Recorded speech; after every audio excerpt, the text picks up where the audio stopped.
बड़ी खबर, यूरोप में साइबर अटैक। यूरोप के हवाई अड्डों पर यह अटैक हुआ है। हीथ्रो, ब्रुसेल्स समेत कई शहरों में अटैक, एयरपोर्ट पर उड़ानें बंद हो गई हैं। तो बड़ी खबर यूरोप से, जहां यूरोप के कई बड़े हवाई अड्डों और अमेरिका के डलास में भी साइबर हमले ने हड़कंप मचा दिया है। इस हमले से उड़ानें रद्द हो रही हैं और इतना ही नहीं, यात्रियों को भारी परेशानी का सामना भी करना पड़ रहा है।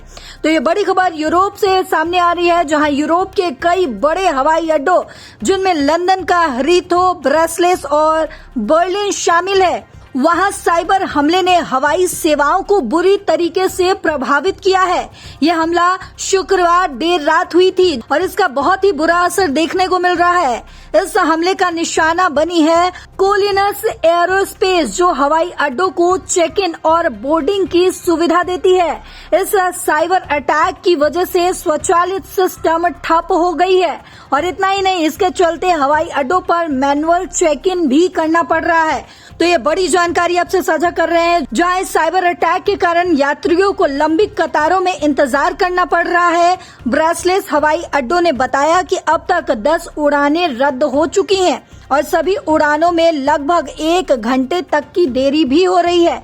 हीथ्रो और बर्लिन हवाई अड्डों ने भी यात्रियों को चेतावनी दी है कि वे चेक इन के लिए लंबे इंतजार के लिए तैयार रहें। हवाई अड्डा प्रशासन ने सलाह दी है कि यात्री घर से निकलने से पहले अपनी उड़ान की स्थिति जरूर से जरूर चेक कर ले। स्थानीय उड़ानों के लिए 2 घंटे पहले और अंतर्राष्ट्रीय उड़ानों के लिए 3 घंटे पहले हवाई अड्डे पहुंचने की सलाह भी दी जा रही है। वहीं साइबर सुरक्षा विशेषज्ञों का कहना है कि इस तरह के हमले हवाई परिवहन जैसे जरूरी क्षेत्रों को निशाना बनाकर बड़े पैमाने पर व्यवधान पैदा कर सकते हैं।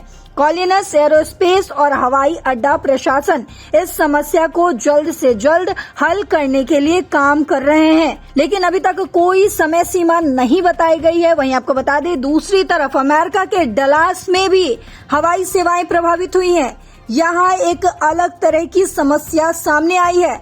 आपको बताते चले कि स्थानीय टेलीफोन कंपनी के उपकरणों में खराबी के कारण 1800 से ज्यादा उड़ानें देरी से चल रही हैं और सैकड़ों उड़ानें रद्द कर दी गई हैं। और इतना ही नहीं, संघीय विमानन प्रशासन AFAA ने बताया है कि ये समस्या उनके उपकरणों से नहीं बल्कि टेलीफोन कंपनी से जुड़ी हुई है। वहीं AFAA और टेलीफोन कंपनी मिलकर इस समस्या का समाधान ढूंढ रहे हैं।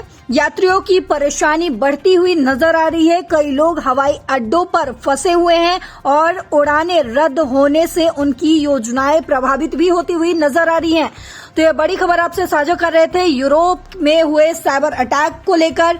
फिलहाल इस खबर में ये अपडेट है, लेकिन इस पर जो कुछ भी अपडेट सामने आएगी हम आप तक पहुंचाते रहेंगे। आप देखते रहिए, जुड़े रहिए दैनिक जागरण के साथ। नमस्कार।